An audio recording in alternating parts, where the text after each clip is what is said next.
उपनिवेशी आर्थिक नीतियों ने भारतीय समाज में आय और धन का विषम वितरण पैदा किया। निम्नलिखित में से कौन उपनिवेशी भारत में आय असमानता का प्रमुख संकेतक है? तो असमान भूमि स्वामित्व पैटर्न, ऑप्शन नंबर 4। मई 2025 तक की स्थिति के अनुसार अंडमान और निकोबार द्वीप समूह में बसे हुए द्वीपों की कुल संख्या कितनी है? तो वो है 30 से अधिक। नई दिल्ली सरकार ने अपने कार्यकाल के पहले 100 दिन पूरे होने पर किस प्रमुख पहल पर प्रकाश डाला?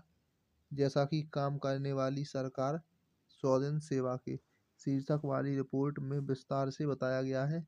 उपलब्धियों पर प्रकाश डालते हुए एक रिपोर्ट कार्ड प्रस्तुत करना, ऑप्शन नंबर 4। 2025 में 97वें अकादमी पुरस्कार में किस फिल्म का सर्वश्रेष्ठ फिल्म का सम्मान मिला? तो वो थी अनोरा, ऑप्शन नंबर 1। निम्नलिखित में से कौन सा कथन सार्वजनिक निजी भागीदारी की एक प्रमुख विशेषता का सबसे सटीक वर्णन करता है? तो सरकार और निजी संस्थाएं उत्तरदायित्वों और जोखिमों को कुशलतापूर्वक साझा करती हैं, ऑप्शन नंबर 1। तमिल के बाद निम्नलिखित में से किस भाषा को 2005 में भारत सरकार के द्वारा शास्त्रीय भाषा का दर्जा दिया गया? तो वो थी संस्कृत, ऑप्शन नंबर 3। नई दिल्ली विश्व पुस्तक मेला 2025 में लॉन्च की गई पुस्तक the history and stars of the world's greatest sporting event from Athens 1896 to Paris 2024 के लेखक कौन है? तो विजयन वाला, ऑप्शन नंबर 2। 2025 में भारत के लिए निम्नलिखित में से किस संगठन ने फिस्कल हेल्थ इंडेक्स लॉन्च किया? तो नीति आयोग ने।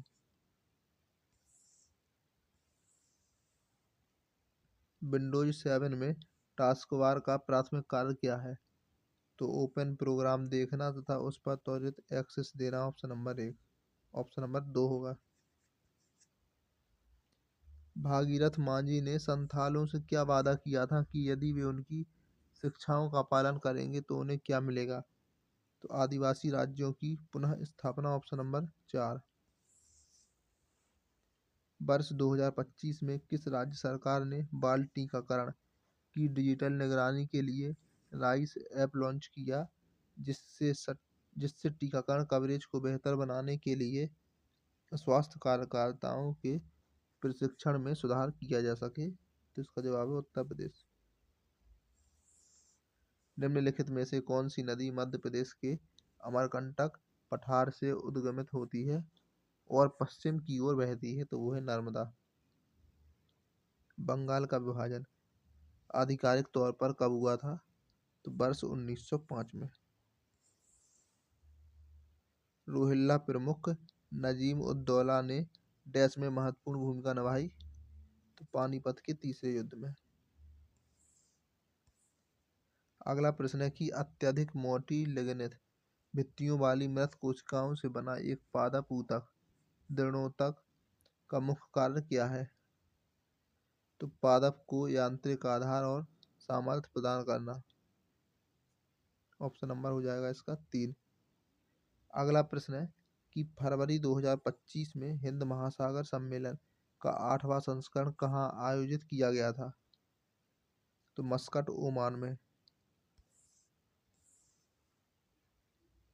निम्नलिखित में से किस संगठन ने मई 2025 में दिल्ली के मेटकॉफ हाउस में क्वांटम प्रौद्योगिकी अनुसंधान केंद्र का उद्घाटन किया? तो डीआरडीओ, रक्षा अनुसंधान और विकास संगठन, ऑप्शन नंबर 4। वधावन बंदरगाह डैश में सभी मौसमों के अनुकूल ग्रीनफील्ड डीप ड्राफ्ट प्रमुख बंदरगाह के रूप में विकसित किया जा रहा है? तो महाराष्ट्र में, ऑप्शन नंबर 4 हो जाएगा। ऑप्टिकल फाइबर डैश के सिद्धांत पर काम करता है? तो कुल आंतरिक परावर्तन, ऑप्शन नंबर 3। विजेंद्र गुप्ता जो कि 2025 में दिल्ली विधानसभा के अध्यक्ष बने, निम्नलिखित में से किस निर्वाचन क्षेत्र से विधायक हैं? तो रोहिणी, ऑप्शन नंबर 4। मई 2025 में किस भारतीय मुख्यमंत्री ने 2025 में एक मेडिकल कॉलेज का नाम अहिल्याबाई होलकर के नाम पर रखने की घोषणा की? तो योगी आदित्यनाथ।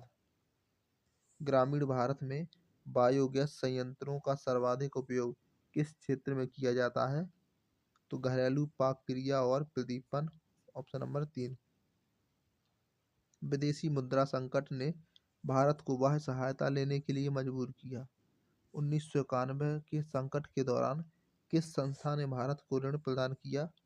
तो IMF। Option number 2। निम्नलिखित में से कौन भारत के जिला न्यायाधीशों की नियुक्ति प्राधिकारी होता है? तो इसका जवाब है राज्य का राज्यपाल। Option number 4। 2025 में किस राज्य ने उच्च तुंगता वाली जैव विविधता की रक्षा हेतु वन्यजीव संरक्षण अधिनियम 1972 के अंतर्गत तिसाराप चू संरक्षण रिजर्व को अधिसूचित किया? तो हिम तेंदुओं के आवासों की सुरक्षा के लिए हिमाचल प्रदेश। Option number 3।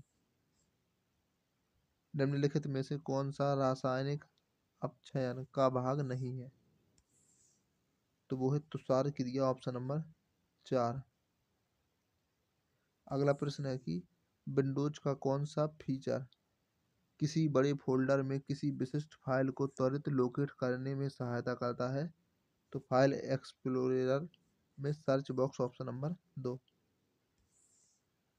निम्नलिखित में से क्या न्यायिक सक्रियवाद को सर्वोत्तम रूप से व्यक्त करता है? तो जनहित में न्यायपालिका के द्वारा स्वैच्छिक हस्तक्षेप। Option number 4। निम्नलिखित में से किस वर्ष में भारत सरकार के ग्रामीण विकास मंत्रालय के द्वारा आजीविका दीनदयाल अंत्योदय योजना राष्ट्रीय ग्रामीण आजीविका मिशन शुरू की गई थी? 2011 में।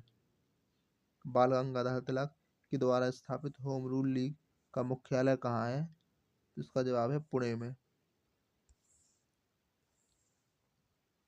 निम्नलिखित में से कौन सा राजवंश उत्तरी भारत के समृद्ध शहर कन्नौज पर नियंत्रण के संघर्ष में शामिल नहीं था? तो वो है पल्लव। Option number 3। इसके अलावा प्रतिहार, पाल और राष्ट्रकूट ये तीनों त्रिपक्षीय संघर्ष में शामिल थे। अगला प्रश्न है कि DRDO की नौसेना विज्ञान और प्रौद्योगिकी प्रयोगशाला के द्वारा विकसित high endurance autonomous under water vehicle का उद्देश्य क्या है? तो अंतर्जलीय निगरानी। Option number 2। भारत में कृषि के लिए किस प्रकार की भूमि सबसे उपयुक्त है? तो वो है समतल जलोढ़ भूमि। सूचना का अधिकार अधिनियम 2005 का प्राथमिक उद्देश्य निम्नलिखित में से क्या है? तो सरकारी कामकाज में पारदर्शिता और जवाबदेही को बढ़ावा देना। गीतांजलि कविताओं का एक प्रसिद्ध संग्रह है, मूल रूप से निम्नलिखित में से किस भाषा में लिखा गया था? तो इसे लिखा गया था बंगाली भाषा में। निम्नलिखित में से कौन सा नागरिकता अधिनियम 1955 के तहत भारतीय नागरिकता प्राप्त करने का तरीका नहीं है? तो गोद लेने से। Option number 1। भारतीय संविधान की 10वीं अनुसूची के संबंध में निम्नलिखित में से कौन सा कथन सही है? तो इसमें दल बदल के आधार पर सदस्यों को अयोग्य घोषित करने का प्रावधान है। Option number 4। अगला प्रश्न है कि राष्ट्रीय सुरक्षा में इसरो की भूमिका पर महत्व देने के लिए राम मोहन मिशन पुरस्कार 2025 से किसे सम्मानित किया गया? तो बी नारायणन। Option number 3। अगला प्रश्न है कि तेंदुलकर समिति ने निर्धनता मापने के लिए भारत की कार्य प्रणाली को संशोधित किया। तेंदुलकर समिति के अनुसार निर्धनता मापने के लिए किस मानदंड पर विचार किया जाता है? तो उपभोग व्यय पर। Option number 4।